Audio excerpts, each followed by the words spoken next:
เพราะว่ามื้อนี้มัน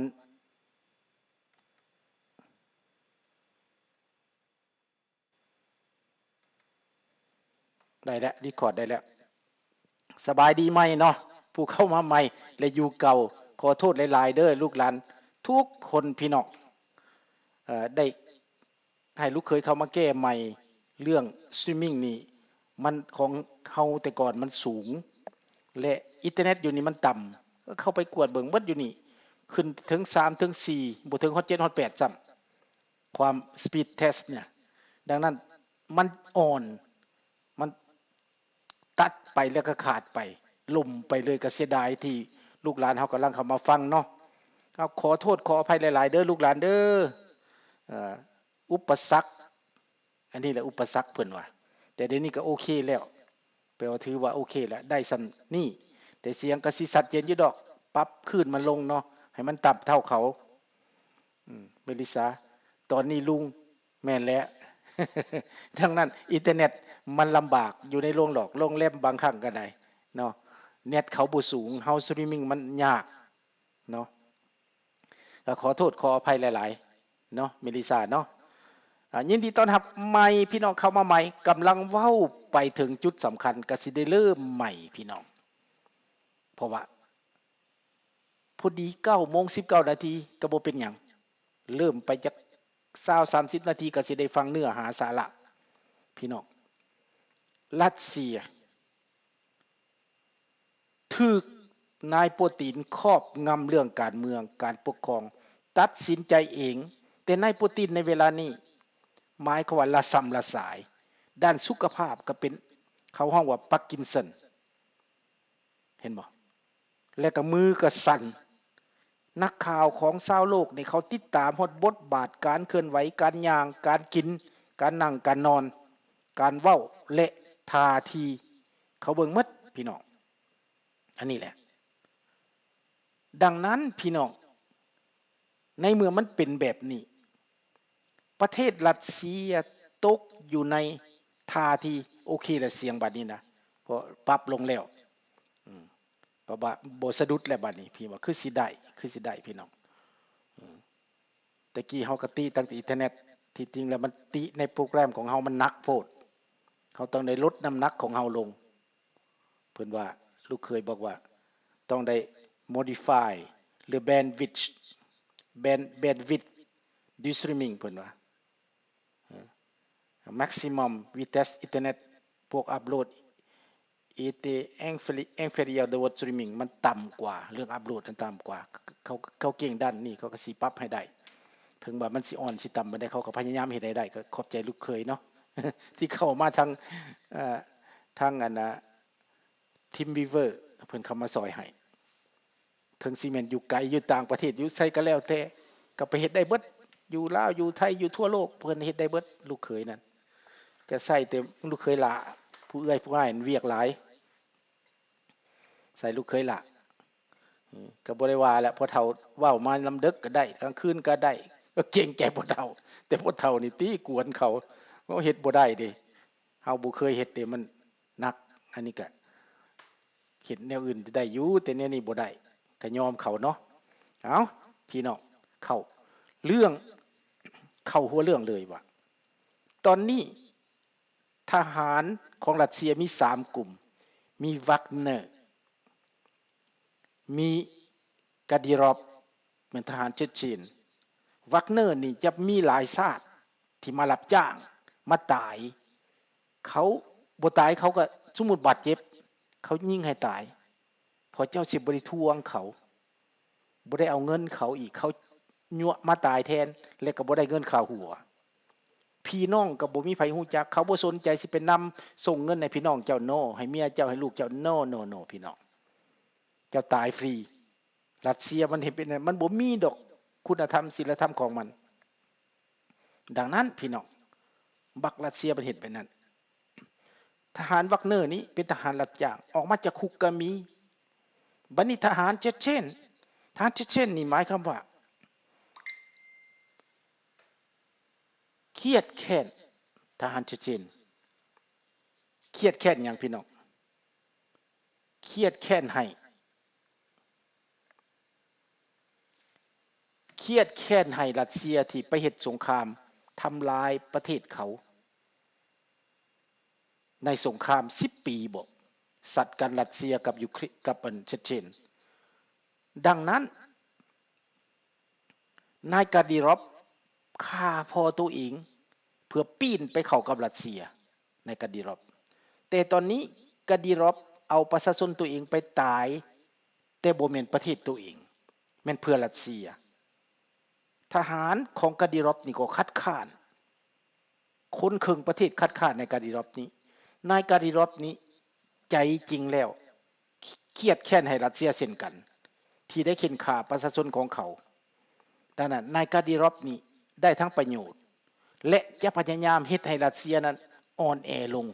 และจะหักหลังจะจัดการทีหลังเห็นบ่พี่น้องจะเฮ็ดให้ศัตรูต้องทำให้ศัตรูไว้ใจหมอกาดิรอฟนี่ฉลาดเด้พี่น้องยั่วเอาเงินมันพร้อมยั่วเอาอาวุธมันพร้อมยั่วให้มันสร้างทหารให้เฮาพร้อมหมอกาดิรอฟนี่แปลว่าหมอนี่ก็สำคัญดังนั้นจึงคัดกับทหารรัสเซียนอกจากนั้นแล้วยังมาคัดกันกับทหารหมอเพโกชินหมอวักเนอร์เห็นบ่ทหารวักเนอร์นี่ก็มันจ้างมาทั่วโลกคือกันพี่น้องโหดเหี้ยมนักโทษก็มีดังนั้นพวกนี้บ่สนใจเรื่องกฎหมายแปลว่าสะใจตัวเองละพอลองแห่งกันกับทหารยูเครนสัตว์กันอยู่บนบักมุดบ้านลบที่บ่มีไผยอมบ่มีไผถอยแม้แต่ก้าวเดียวทหารยูเครนในที่สุดชนะจัดการกำจัดของทหารวักเนอร์จนทหารวักเนอร์ออกปากว่ายูเครนเข้มแข็งเสียคนหลาย10 เดือนแล้วยังบ่คืบหน้าทหารวักเนอร์ออกมายอมรับท้ายสุดถูกจรวดให้มาถล่มไปตายเป็นพันแต่มันเว้าว่า80 กว่าอันนั้นตัวพี่น้องตัวเพราะว่าทหารมาร่วมกันนั่นเป็น1,000-2,000ในนั้นมาฉลองปีใหม่ลูกให้มา6 ลูกสัตว์ไปนะเข้าเป้าจัก4 ลูกอีก2 ลูกถูกรัสเซียอินเตอร์เซปได้ดังนั้นเฮ็ดให้ทหารวักเนอร์ตายเกินพี่น้องพร้อมเดียวกับทหารใหม่ที่เก็บเกณฑ์มายินดีต้อนรับ Welcome back เด้อพี่น้องเด้อปรับได้แล้วลูกเคยก็มาปรับให้เมื่อกี้นี่แปลว่าระบบของข้าพเจ้าสตรีมมิ่งนี้มันหนักก่อนดังนั้นมันใช้ได้อินเทอร์เน็ตที่ข้าพเจ้าเอาไฮสปีดอยู่บ้านเฮาดังนั้นอินเทอร์เน็ตที่เคลื่อนที่ไปมาอยู่นี้มันจะเบาถึงมันจะจ่ายแพงเท่าใดข้าพเจ้าก็จ่ายท็อปอันลิมิตว่าซั่นไปแต่มันก็ยังเบาอยู่บางบ่อนมันสัญญาณบ่ดีสตรีมมิ่งจึงบ่ได้ผลดังนั้นปรับลงแล้วบ่เห็นมันเหลืองบัดนี้ถือว่าคือสิได้พี่น้องคือ success ให้ลูกเคยมาปรับให้ทั้งทีมวีเวอร์เพิ่นมาเฮ็ดให้ก็แก้ไขได้พี่น้องเนาะขอบใจหลายๆที่เข้ากลับคืนเข้ามาเนาะ Welcome back เด้อยินดีต้อนรับทุกท่านที่กลับคืนเข้ามาข้าพเจ้าหากปรับได้นี้ได้โหลดใหม่แล้วก็เว้าใหม่คืนทั้งหมดดังนั้นนายโปตินนี่1ป่วยเป็นบ้าเรื่องสงครามนำเอาประชาชนรัสเซียมาตายเป็นแสนนำเอาทรัพยากรของชาติมาผ่านลงในยุคของนายปูตินคิดเบิ่งพี่น้องถ้าว่าบ่เฮ็ดสงครามเงินเหล่านั้นไปจ่ายเวลแฟร์ไปจ่ายโซเชียลให้ประชาชนตัวเองก็จะอยู่ดีกินดีนอกจากนั้นแล้วยังบ่เสียมิตรบ่เสียเพื่อนขนาดฝรั่งเศสเขานิยมรัสเซียพอแห้งแล้วแต่เจ้ายังไปเฮ็ดให้เขาเกลียดชังเจ้าครับแจ่มขนาดแม่นบ่อ้าวดีแล้วคือสิดีแล้วบัดนี้เพิ่นเข้ามาปรับให้หมดปรับขนาดของสตรีมมิ่งลงเพื่อมันเข้ากับอินเทอร์เน็ตอยู่นี่ เราก็เก่งได้เรามาเทสเราเข้ามาปึ๊บเราก็มาเทสเบิ่งอินเทอร์เน็ตอยู่นี่มีเท่าใดแฮงเท่าใดแล้วระบบสตรีมมิ่งเท่าใดของเฮานี้เราปรับลงให้ได้ผลพี่น้องดีเอ้าก็ดีใจพี่น้องข้าพเจ้าดีใจที่มันได้แล้วบ่ขาดบ่เต้นบ่ตกถือว่าต่อไปคือสิบ่สะดุดแล้วคือสิปัญหาเรื่องนี้คือสิแล้วไปแต่ก่อนข้าพเจ้าติแต่อินเทอร์เน็ตว่ามันเป็นหยังอยู่จ่ายแพงก็ยังเป็นนี่ที่จริงแล้วระบบอยู่นี่อินเทอร์เน็ตเขาเจ้าถ้ามันอ่อนเพราะว่าเฮาบ่ได้เอา Wi-Fi เฮาบ่ได้เอา Wi-Fi เข้ามาเนาะ Wi-Fi ของเขามันก็หลายคนใช้ดังนั้นพี่น้องนายโปรตีนนี่บ้าละห่ำถึงขั้นว่าส่งเรือนิวเคลียร์เดินเดียวผ่านอินเดียผ่านมหาสมุทรต่างๆออกไปสิไปจัดการกับผู้อื่นพี่น้องสิไปโชว์อัพเรื่องเรือนิวเคลียร์ของตนเองแต่พี่น้อง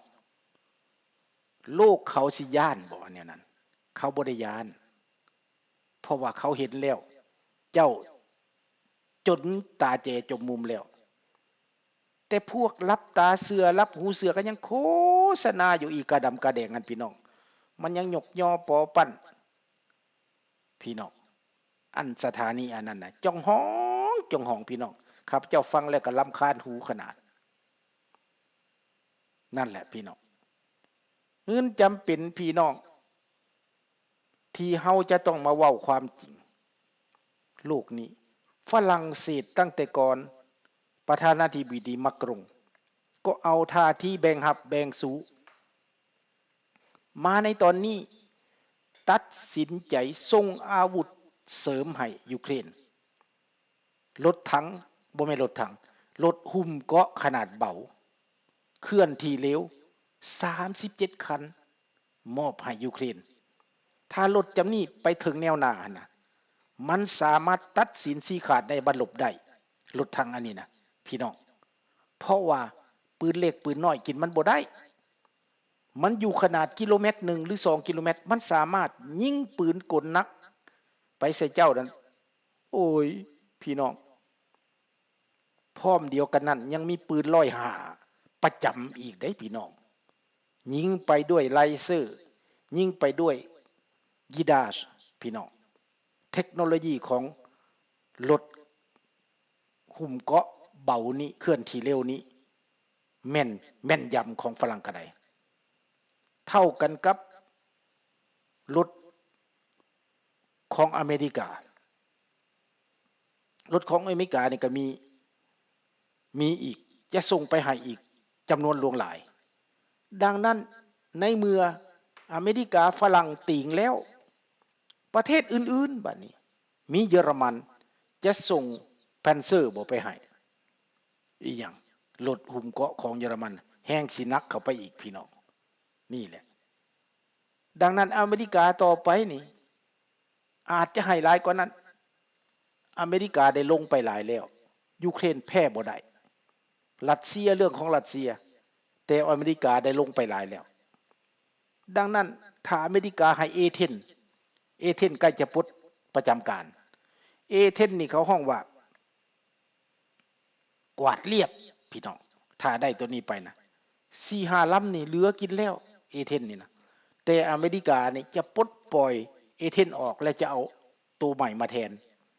ดังนั้นเอเธนนี้เขาจะให้มันเสียไปซื่อๆบ่ได้เขาก็ต้องมามอบให้ยูเครนแน่นอนในอนาคตพี่น้องดังนั้นรัสเซียเพิ่นหวังว่าเพิ่นจะบุกคืนอีก